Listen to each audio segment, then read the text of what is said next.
জুলাই আন্দোলনকে টাকা কামানোর মেশিন হিসেবে ব্যবহার করেছিল কোনো কোনো জুলাই যোদ্ধা এবং বর্তমানে এনসিপির নেতা।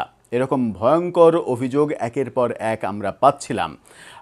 গণ অধিকার পরিষদের সাবেক সাধারণ সম্পাদক বর্তমান বিএনপি নেতা রাশেদ খান তেমনি একটা চাঞ্চল্যকর অভিযোগ এনেছিলেন এবং জিসান নামে যার বক্তব্য এনেছিলেন সাক্ষী হিসেবে, সেই জিসানও ভিডিও বার্তায় ব্যাপারটা সত্য হিসেবে বলেছেন। হান্নান মাসুদের কথা, 3 থেকে 4 কোটি টাকার একটা ডিল আওয়ামী লীগের এক নেতার সঙ্গে বিমানবন্দরে পৌঁছে দেওয়ার যে ডিল, অর্থাৎ একটা ঘটনা যখন সামনে আসে তখন খুব সহজেই ধারণা করে নেওয়া যায় যে অনেক ঘটনা ঘটিয়েছে তারা।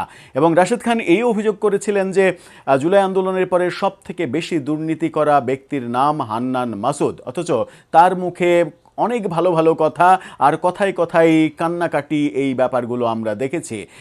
গ্রামের সব থেকে গরিব পরিবারের সন্তানটি 1 বছরের মাথায় গ্রামের সব থেকে বড় বাড়ির সন্তান হয়ে গিয়েছিলেন। এবার হান্নান মাসুদের সেই আওয়ামী লীগ নেতাদের সঙ্গে হোটেলে মিটিং করার ছবি ফাঁস করে দিয়েছেন রাশেদ খান। আওয়ামী লীগ নেতাদেরকে একদিকে ফ্যাসিস্ট উপাধি দেয়া, অন্যদিকে তলে তলে তাদের কাছ থেকে কোটি কোটি টাকা বাগিয়ে নেয়া, নিজেদের রাম রাজত্ব কায়েম করার এই যে খেলা, এবং এই খেলার প্রধান কুশীলব প্রফেসর ইউনূস যেভাবে তার সাঙ্গপাঙ্গদের দিয়ে এই খেলা খেলিয়েছেন, তার মুখোশ একের পর এক উন্মোচিত হচ্ছে। চলুন কি ছবি ফাঁস করলেন রাশেদ খান, কি লিখলেন তিনি নতুন করে ফেসবুক পোস্টে, কি প্রমাণ হলো তাতে করে। থাকবেন পলিটিক্স টিভির নিয়মিত আয়োজনে।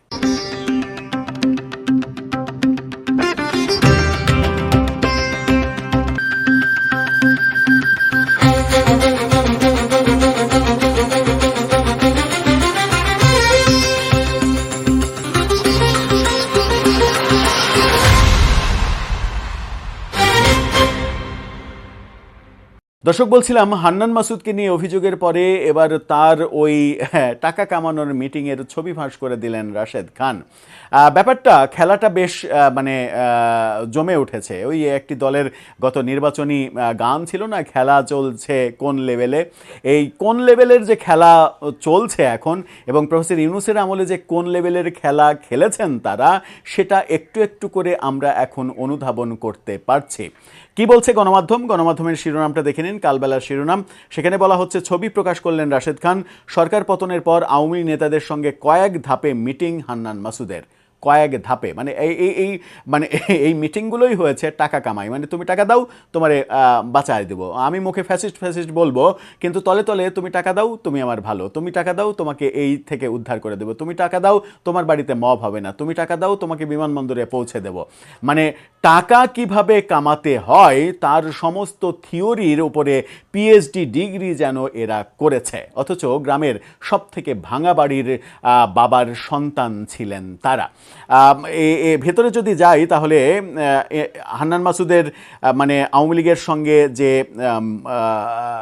মিটিং, সেই মিটিং ব্যাপারে ক্ষমতায় যাওয়ার জন্য কারা শহীদের রক্ত মারিয়ে আওয়ামী লীগকে পুনর্বাসন শুরু করে, সেই প্রশ্ন তুলেছেন রাশেদ খান। তিনি নিজের ফেসবুক পেজে একটা পোস্ট দিয়েছেন, দীর্ঘ পোস্ট। সেই পোস্টে তিনি সেই ছবি দিয়েছেন এবং সেই পোস্টে একটা বড় লেখা লিখেছেন। তার পোস্টটা দেখে নিন, সেই পোস্টটা দেখলেই আপনারা বুঝতে পারবেন। সেখানে বলা হচ্ছে, 5 আগস্ট আওয়ামী লীগ সরকার পতনের পর 7 আগস্ট থেকে আওয়ামী লীগ নেতাদের সঙ্গে বৈঠক শুরু করেন হান্নান মাসুদ। 7 আগস্ট আনুমানিক রাত 8:30টার দিকে বেইলি রোডের কেএফসিতে হাতিয়ার আওয়ামী লীগের নেতাদের সঙ্গে বৈঠক হয় মাসুদের। সেখানে এই ছবির কয়েকজন সহ আরও অনেকে উপস্থিত ছিলেন। জাহাজমারা ইউনিয়নের চেয়ারম্যান সিরাজউদ্দিন ও তার ভাতিজা রাজু। 7 আগস্টের পরে 12 ও 15 আগস্টে বাংলা মোটরের ওয়াটারফল রেস্টুরেন্টে মিটিং হয়। এই ছবিটি 22 আগস্ট হোটেল ফার্সে তোলা ছবি। এই ছবিটা আরেকবার দেখে নিন, জাস্ট ছবিটা আরেকবার দেখে নিন যে হোটেল ফার্সে এই ছবিটা তোলা।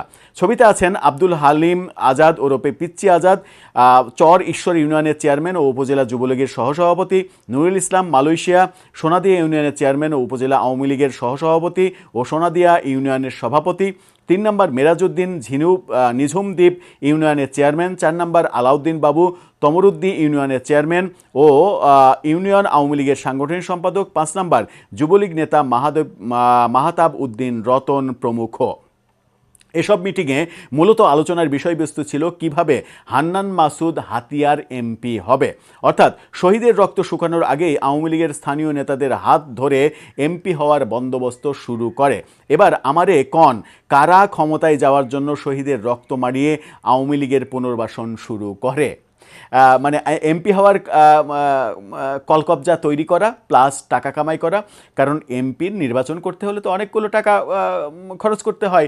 যেমন তাদের নেতা আসিফ মাহমুদ সজীব ভাই বলেছিলেন যে এমপির নির্বাচন করতে হলে 20-30 কোটি টাকা লাগে, সেই টাকা আমার কাছে নেই, সেই কারণেই করবো কিনা ভাবছি। মানে মুখ দিয়েই তো বলেছিলেন 20-30 কোটি টাকা লাগে, অথচ নির্বাচন কমিশনের হলফনামায় সেখানে ওই 20 থেকে 40 লাখ টাকার মানে পার হেড 10 টাকা করে খরচ করে যা হয় জনগণ ভোটার হিসাবে, সেই টাকার বেশি খরচ করা যায় না। এবং সেই টাকার চাইতে অনেক কম টাকা খরচ করেছেন ওই বিভিন্ন দলের নেতারা, এরকম হিসাবও নির্বাচন কমিশনকে অলরেডি দিয়ে দিয়েছেন। আমরা দেখেছি যে হান্নান মাসুদ সব থেকে ভাঙা বাড়িটার বাবার সন্তান ছিলেন গ্রামের।